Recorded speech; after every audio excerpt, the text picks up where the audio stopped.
we really appreciate his class and his incredible effort tonight. But as he said, the torch has been passed. I have a couple of thoughts. One is just the moment I sat down, I realized the last time I sat in that chair, the great Arturo Gatti was sitting next to me in that one. And I can't think of anyone who it gives me more pleasure to say that he is the man sitting there now, the man who has taken his place. I think he's going to have a great history in this room, in this building, in this sport, and nothing makes me happier than to be able to introduce him to you. I learned a long time ago in this business that generally you get the outcome in these great fights, the big fights. You get the outcome that is least likely, the one nobody expected. And I think tonight, to watch Sergey Kovalev outbox a great boxer, to go in there with John David's game plan and literally put on a clinic on how to box against a great boxer is pitch a shutout. I don't think that's anything anybody would have expected, and I do think that is the least likely outcome. We got it. We found out he can go 12 rounds. We found out that he can box with the very best in the world, and again, Bernard said it all. The title is in very good hands. It's going to stay there for a long time. So it is my pleasure to introduce to you WBO, WBA, and IBF light heavyweight champion of the world, unified champion of the world, Sergey Crusher Kovalev.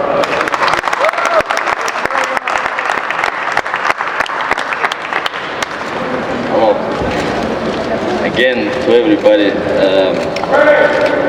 I want to say only one thing is the most important for me, that I got my dream, one of my dreams in professional boxing.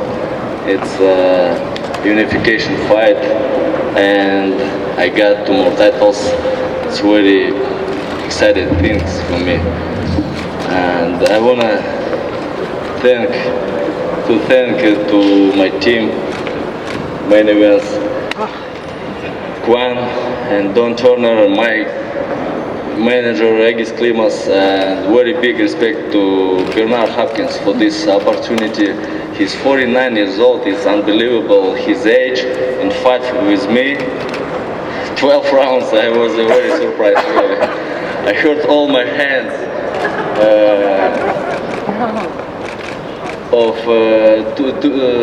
to punch his head. He's very very hard punches. Very big respect to him, and thanks to Golden Boy Promotion to make this opportunity for me, to all my fights, to everybody who came to this arena, Borough Hall Arena, who watched HBO last night. Any questions, please? Yeah, actually. Talk to your wife yet? No, I didn't yet, because I do right now my job. How hard was it? How hard was it? You just said tell your son the day after a couple days after. How hard was it not to be there, to be here? I think that my son understand and will understand everything, and my wife understand everything, because what I'm doing right now, I'm doing for my family, for my future and the future of my family. You know, like, if no fight, and we'll be at home with my wife and with my child, not fight. When I get the money, when I get 2 more titles, you know, like on the street, no, enough. I did enough job in Russia on the street.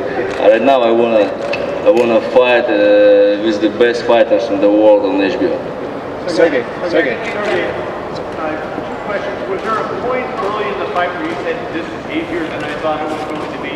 If you were hitting someone in boxing? No, it was not easy than I thought. It was how I thought, you know. I was ready for 12 rounds. It was I fought is the best fighter in the world in light heavyweight. It's Bernard Hopkins. Come on, he's a very great boxer. And you said you had a lot of jobs in Russia on the streets. What were some of those jobs? What I did in the job? What were your jobs? I washed the cars, I sell newspapers when I was a child. But not for all life, you know. I began get some money from the boxing since 15 years old, 14 years old, you know. Small money, but it was more motivation. If you will win, if you're winning a Russian championship, you have a bonus. It was a big motivation, you know, like, but right now it's the more motivation because different fights, different money, different team, different motivations. Yeah. Sergey, hold on. Sorry. I have a question for Sergey as well as for John David Jackson.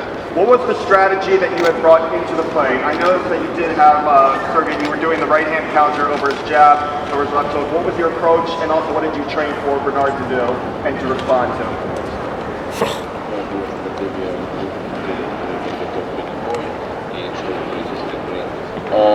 What you saw, it was a strategy. Very nice. Sergey, Yes. yes, hi. I heard Kathy earlier mention. The strategy was pretty much what Sergey did, walk him down behind the jab, go to the body. You know, Bernard's a great fighter, but his time has come, and you know he had to do what he wanted, what he needed to do. That was not look for one shot knockout, because you wouldn't get that. So he had to use that jab and make Bernard feel the body shot would slow Bernard down and allow him to every now and then be successful with his combinations. I mean, drop Bernard once and stagger him a couple of times, but it wasn't an easy task, and we knew that going in. That'd be tough to not only try and stop him, but to try to knock him out. So we weren't looking for the knockout. We were just looking to dissect him each round and hopefully have it turn out the way it did. Unanimous decision in our favor. Thank you. I'm sorry, Sergey. I was asking a question. Quick question. Kathy, earlier before you came on the stage, Kathy said that this fight was for glory, and then the next fight would be for the money. I know you want to fight Stevenson next. Any chance of him getting him out away from where he's at now? Maybe come here, or you know, maybe in Brooklyn, the Barclays, or anything like that. Getting Stevenson out away from home to fight. Any place. Any place. Any place. I knew you'd say that. Good. Yeah, any place. For me, doesn't matter where, but it's Him. Katie. Everything. All questions for Katie. Okay. I'll figure it out. All right. If she will say, you need to get this fight, I'm ready. There you go. Okay. John, Are you right here? You said earlier you wanted to fight the best. Now you have 3 belts, so arguably you're the best. Who are next on the list? Can you name some of the guys that you think are good enough to face you now?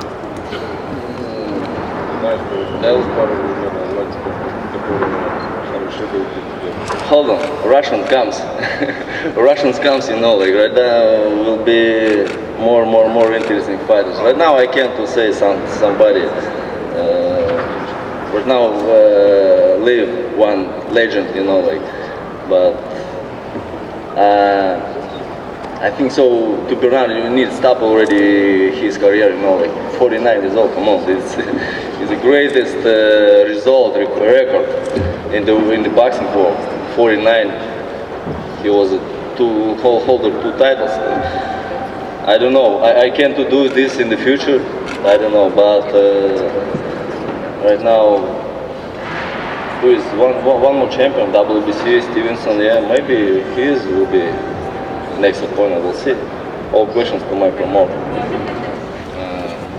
I don't know how to answer this question. Because my mind ready for everything, you know, like I lived when I grew up, and what I passed in my life made me very strong, you know, like I'm ready for everything in the world, and what not broken me, making me just stronger.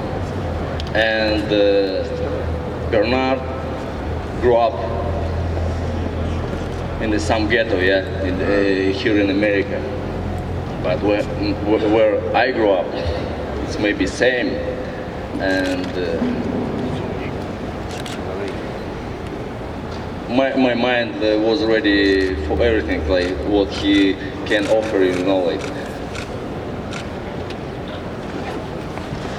I can answer like that, sorry. Back here. Yes, Sergey, this question is for you and Kathy. I'm from Azteca TV, we cover the most boxing in Spanish. The question is, it's very hard to penetrate the Spanish market sometimes, and there's not that many Latinos fighter at the light heavyweight division.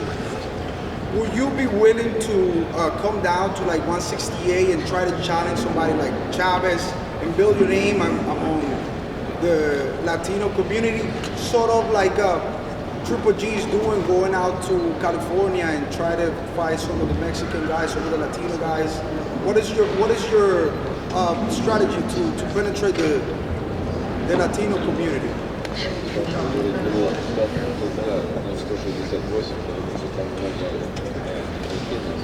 I'm feeling very comfortable in my division.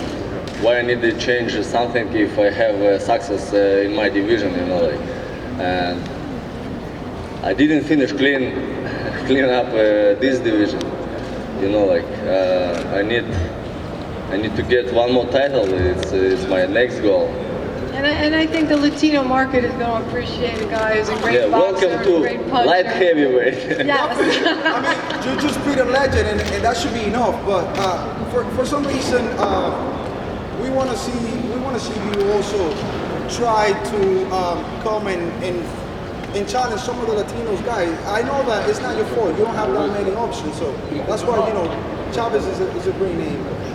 We can't cut off his arm, so Chavez is going to have to come up. Yeah, welcome to 75. No problem. That's right. You can't make 168. Last question, Mike.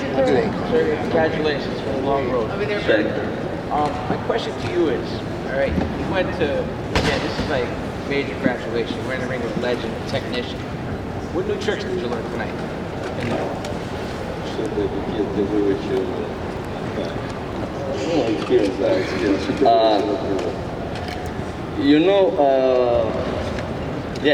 He's a professor of the boxing. How I said before the fight. Yes, it's true. But sometimes student can be better than his teacher. Yes. But what I got from this lesson, 12 rounds of the boxing with a legend. How need to box in 12 rounds? Everybody asked can I box in 12 rounds or not? I showed that I can fight 12 rounds. I got this experience, how to fight 12 rounds. Is that almost more rewarding than getting knocked out? Is that almost more rewarding to sustain that type of, intensity over 12 rounds against someone? I tried to finish this fight in 12 rounds, over of 12 rounds. But I didn't, because he has very hard head. Yes, I hurt my hands, like really. He got a lot of hard punch from me, but he stayed on his legs, like unbelievable. I was surprised, but I tried. I'm happy for, I said before, any win, any victory, score decision, or I'm happy for this victory, because it was a big fight. I'm sure that it was is the most interesting fight for boxing fans and boxing world in this year. And I think, yeah, one more question, and I need to call to my wife. Yes. Finish this one? When? Second round. Yeah, from my jab. and on that note, I think we got some vodka and caviar waiting, and Sergey's got a I didn't call my wife, She's going to get really mad soon, yeah. Thank you so much thank for you, everybody. everyone. We'll see you next time.